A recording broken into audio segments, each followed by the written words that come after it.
In the name of Allah, the most gracious, the most merciful. All praise belongs to Allah, Lord of all worlds. May peace and blessings be upon our Prophet Muhammad, his family, and his companions. We ask Allah to accept our fasting, our prayers, and our efforts, and to fill our hearts with sincerity and light. Have you ever witnessed someone so consumed by their own power that they believe they are untouchable? Someone whose arrogance blinds them to the truth, even when it stands right before them. The story of Prophet Musa, peace be upon him, and the Pharaoh of Egypt is the ultimate lesson in the clash between human tyranny and divine justice. In our last chapter, we saw Prophet Musa and his brother Harun, peace be upon them both, confront the greatest magicians of Egypt. By the will of the Almighty, their staff transformed into a real serpent, swallowing the illusions of the sorcerers. The magicians, recognizing a power far beyond their own, fell in prostration, declaring their belief in the Lord of Musa and Harun. But for one man, this miracle was not a sign of truth, but a challenge to his authority.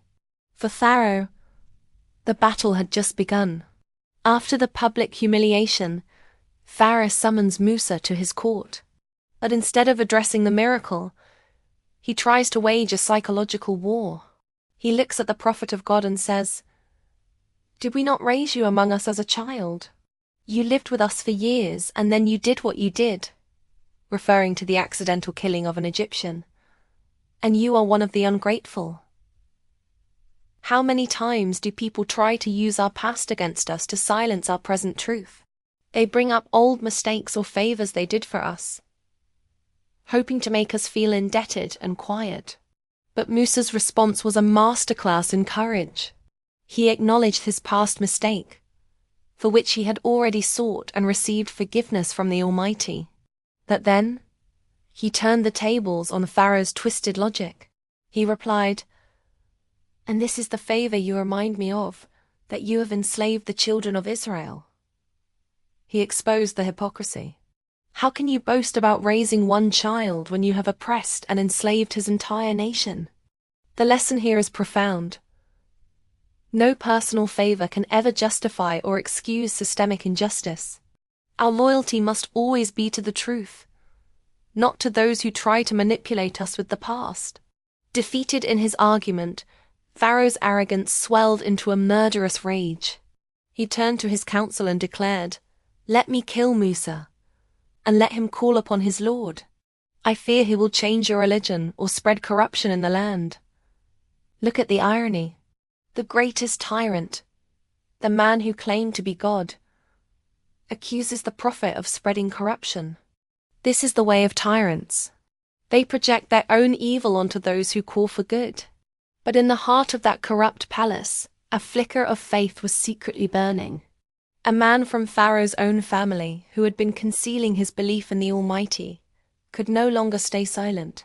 He saw that an innocent man was about to be killed, and he had to speak. This is a moment that should give us all chills.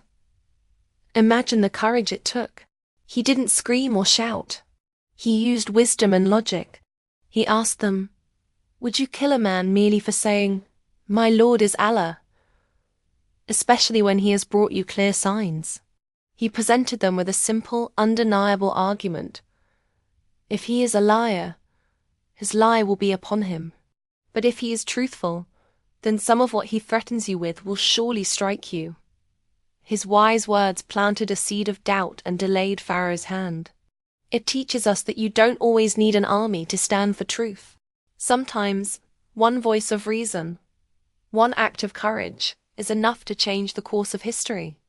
Never underestimate the power the Almighty can give to a single, sincere heart, even in the darkest of places. While Musa was safe for the moment, the suffering of his people, the children of Israel, intensified. Pharaoh's oppression grew harsher. In their pain, they came to Musa and cried, "We were harmed before you came to us, and we are harmed now that you have come." It's a human reaction, isn't it? When things get harder, we start to question if the path we are on is the right one. But Musa's response was not one of despair. It was a reminder of the divine formula for victory. He told them, "Seek help from the Almighty and be patient. Indeed, the earth belongs to Allah. He gives it as inheritance to whom He wills of His servants. And the best outcome is for the righteous." This is a lesson for every single one of us. When you are facing a prolonged trial, when the hardship seems endless, the two pillars that will hold you up are seeking God's help and embracing beautiful patience. The victory is promised, but it is tied to our perseverance. And so, the Almighty began to send His signs to Pharaoh and his people. Not to the believers, but to the deniers. It was a series of plagues, each one a clear message, each one designed to break their arrogance. First, Allah sent a severe drought and a shortage of crops.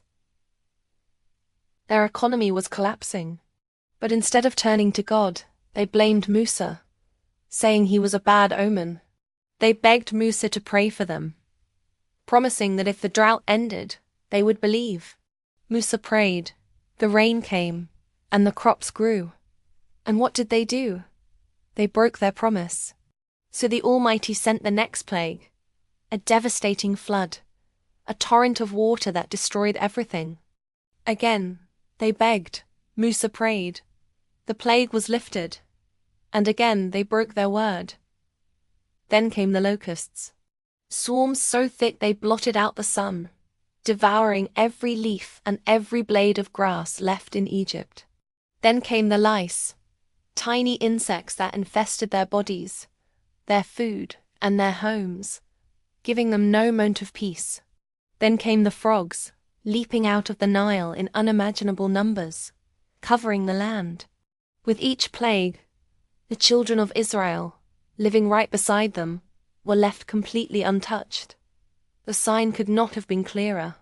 Each time, the cycle was the same. In desperation, they would run to Musa, crying, "O magician, pray to your Lord for us." The moment the hardship was lifted, their arrogance returned. Does this pattern sound familiar? How often do we turn to the Almighty only when we are in trouble? We make promises in our moment of need, only to forget them the moment ease returns. This story is a mirror to our own souls. The final plague was the most profound. The Nile, the very source of Egypt's life and Pharaoh's pride, was turned to blood. When an Egyptian tried to draw water, it became blood in their hands. They could not drink, they could not wash. The man who boasted that the rivers flowed beneath him could not even produce a single cup of clean water. Yet, even then, his heart remained sealed. At this point, Musa makes a final, decisive prayer. He asks the Almighty to wipe out the wealth of the oppressors and to harden their hearts, so they would not believe until they saw the most painful punishment. It was a recognition that they had been given every chance and had rejected them all. The Almighty accepted his prayer and gave the command, "Take my servants by night. You will be pursued." The great escape began. Hundreds of thousands of people moving in silence, leaving behind centuries of bondage. But as morning broke, Pharaoh discovered their departure. Enraged, he amassed his entire army, chariots, soldiers, a force of immense power, and gave chase. The children of Israel reached the edge of the Red Sea, and their hearts sank. In front of them, an impassable body of water. Behind them, the dust cloud of the world's most powerful army, closing in for the kill. They cried out in terror, "We are surely overtaken. It's over." All logic, all physical evidence pointed to their complete destruction. But in this moment of ultimate despair, Musa's faith reached its peak. He turned to his terrified people and declared with absolute certainty, "No, indeed, with me is my Lord. He will guide me." This is the pinnacle of trust. To have faith not just when things are going well, but to know, deep in your soul, that the Almighty is with you even when you are trapped between a sea and an army. It is a lesson for every time you feel cornered in life, for every time you think there is no way out. Remember Musa's words. Your Lord is with you and he will make a way. Then came the command from the creator of the seas himself. Strike the sea with your staff. Musa obeyed, and the greatest miracle unfolded. The Red Sea split apart. The water rose up like towering mountains on either side, and a dry path appeared in the middle of the seabed. The ground was firm, ready for them to cross. The children of Israel crossed to safety. Pharaoh and his army arrived at the shore and saw the path. In his ultimate arrogance, he didn't see it as a miracle for his enemies. He saw it as a path opened for him. He proudly led his entire army into the corridor of water. When the last of the Israelites had reached the other side, and the last of Pharaoh's soldiers were in the middle of the sea, the Almighty gave his command. The walls of water collapsed. The sea returned. The great army of Egypt was consumed by the waves. And as the water closed over him as he was drowning, Pharaoh finally cried out the truth. I believe that there is no deity except that in whom the children of Israel have believed. And I am of the Muslims. But it was too late. The door of repentance had closed. The Almighty's response came. Now, when you have disobeyed before and were of the corruptors, today we will preserve your body, so that you may be a sign to those who come after you. Pharaoh's body was preserved by the will of the Almighty, a physical, tangible sign for all of humanity to witness the end of arrogance. The story of Musa and Pharaoh is not just a tale from the past.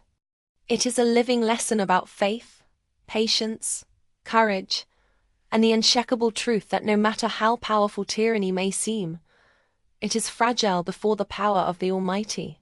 Trust in His plan, be patient in your trials, and never, ever lose hope, for He can part seas for you. 5 practices this week. 1. Speak up once where silence enables harm, with wisdom and calm. 2. Keep a promise you made to Allah in hardship today. 3. Daily. Seek help plus be patient, write one action for each. 4. Recite Musa's line before tough tasks. My Lord is with me. He will guide me. 5. Mercy and strength. Defend truth without arrogance. Comment your intention. Where will you speak one gentle truth this week? Which promise to Allah will you keep today without delay? When you feel cornered, how will you practice? My Lord is with me. He will guide me. Kindly hit subscribe to see more videos, like to inspire me to do more, and share because you care. Thank you for watching. Until next time, peace be upon you.